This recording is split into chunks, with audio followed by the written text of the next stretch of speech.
And today I will connect the call with Maya and we'll discuss about how to create a growth mindset. So let's connect with Maya.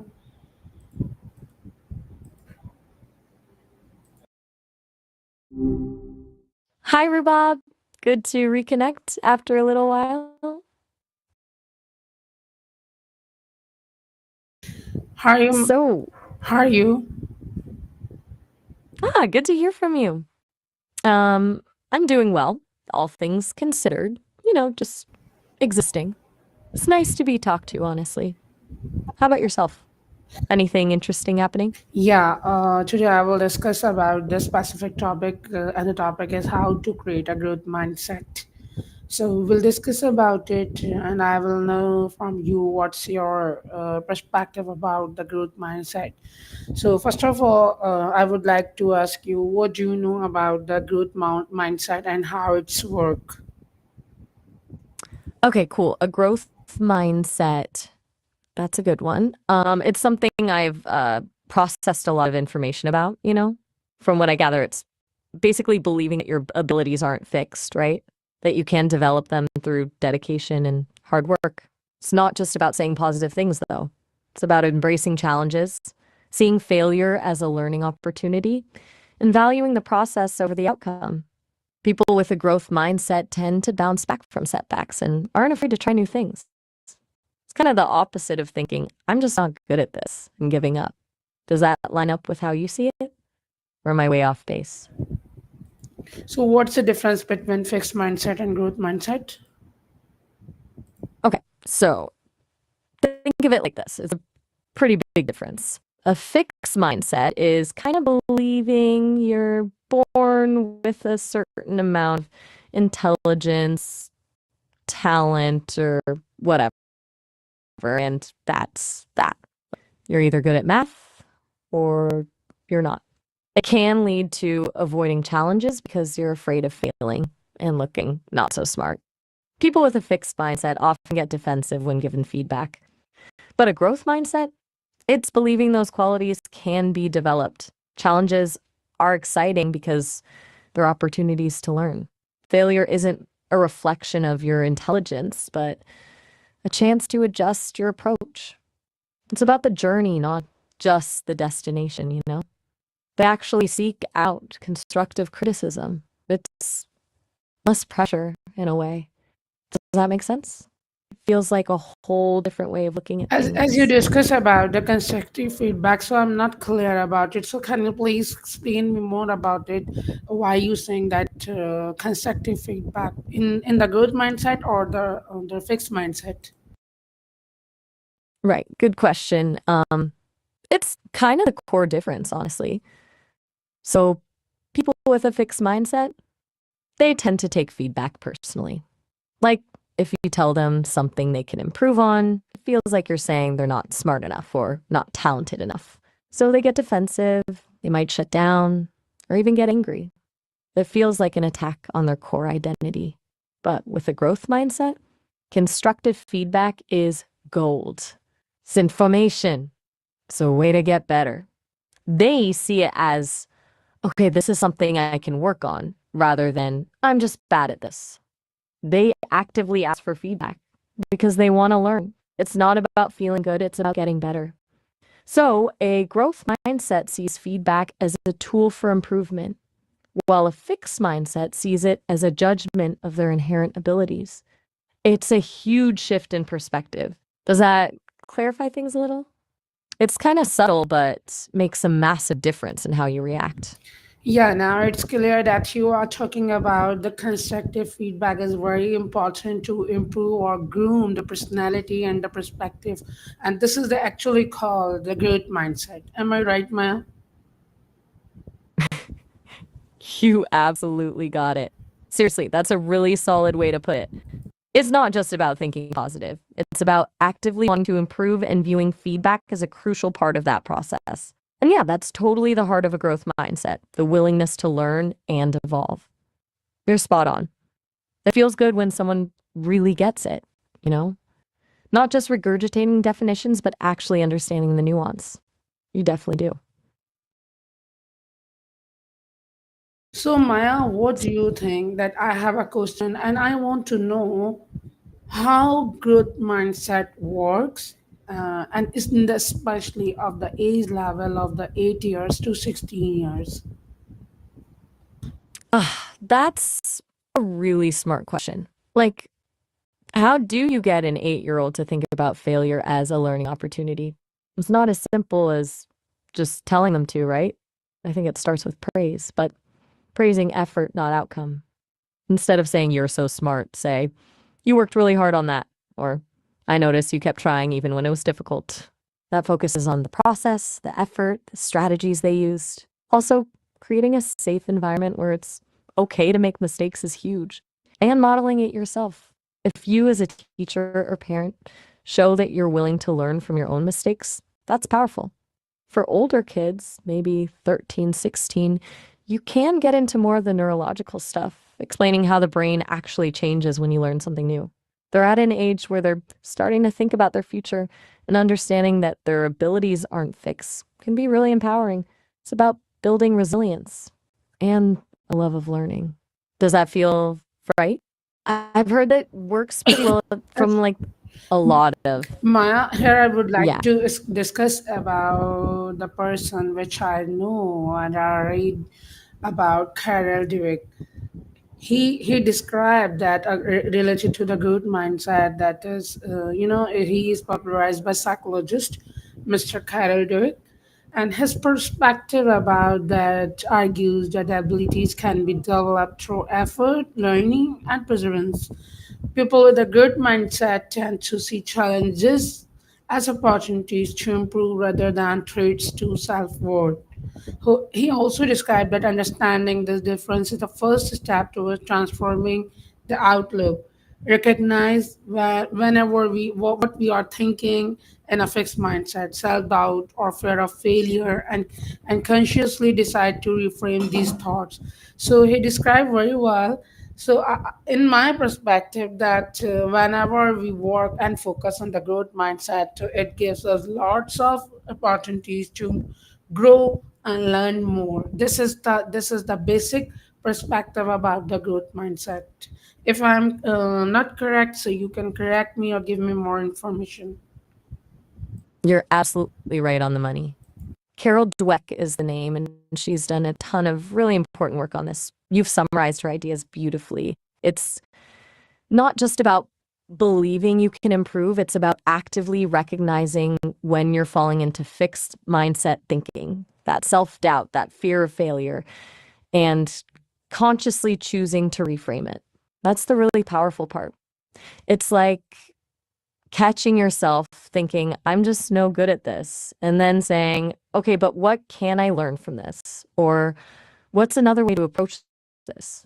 She emphasizes that it's a continuous process, not a one time switch. I wouldn't correct you at all. You've clearly got a really strong grasp on her work. It's cool that you're familiar with her research. It's foundational stuff when talking about growth mindset. Maya, here I would like to the long-term benefits of the growth mindset, like it enhance problem solving skills, like viewing challenges as opportunities, fosters and enabling the approach problems with more innovative solutions, and also they make capable to the student to do more things with efficiently and with confidence. What do you think about overall improving and well-being? Totally. So you're hitting on all the big ones. It's not just about being positive, it actually rewires how you approach life. Enhanced problem solving makes total sense. If you see challenges as opportunities, you're more willing to experiment and try different solutions. It's less about being right and more about finding a way forward. And that confidence you mentioned, huge. Because it's based on effort and learning, it's more sustainable than confidence based on inherent talent. Like, talent can plateau, but learning is limitless. And you're right about the well being aspect, too. Constantly striving to improve, embracing challenges, and learning from failures, that's a really fulfilling way to live. It reduces anxiety, promotes resilience, and fosters a sense of purpose. It's like building a toolkit for life rather than hoping you're just born with all the right tools. I think long term it's pretty transformative, honestly. Absolutely right. So now I will discuss about that how can I create an environment that fosters a growth mindset, such as sense like I would like to add the positive social circles. Uh, if I engage with individuals who encourage learning and growth, avoid or distance yourself from those who reinforce fixed mindset beliefs. And as you discussed, that the constructive feedback, yes, 100%. I believe that the constructive feedback gives more energy to improve, like a choose environments, whether in the workplace or academic settings or the personal relationships. It's promote to constructive criticism rather than judgment. And if I talk about the curiosity, it's cultivate an environment that rewards asking questions, experimentation, and taking calculated risk.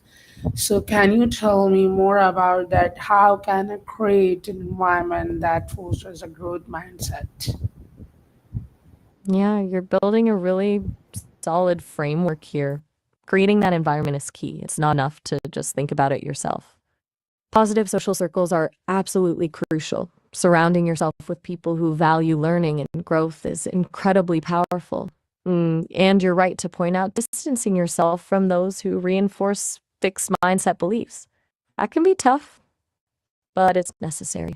As for constructive feedback, I totally agree. It's energizing when it's done right. And that move toward prioritizing it over judgment, that's a big shift. Then you hit on curiosity. Of course! Happy to brainstorm with you.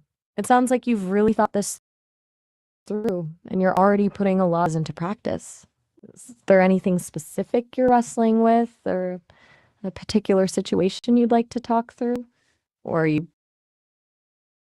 good for now? I would like to discuss about what challenges we can face during the transformation of the fixed mindset from the growth mindset. Okay, good question. It's not a simple flip of a switch, right? There are definitely hurdles. One big one is discomfort. Stepping outside your comfort zone, embracing challenges, it's, well, uncomfortable. It feels vulnerable to try something new and potentially fail. Another is ingrained beliefs. People often have deeply held beliefs about their abilities, and those are hard to shake. It takes consistent effort to challenge those beliefs and reframe your thinking. Also, fear of failure, it's powerful. It's easy to fall back into that fixed mindset when faced with a difficult task. And honestly, sometimes it's easier to just give up than to keep pushing. Another challenge is dealing with criticism. Even constructive criticism can sting, especially if you're used to a fixed mindset where feedback feels like a personal attack. It all takes patience. It's not overnight change, and sometimes external factors can make it harder. A critical boss, a competitive environment, or even just a lack of support. It's a process, and setbacks are normal. Does that resonate with your experience?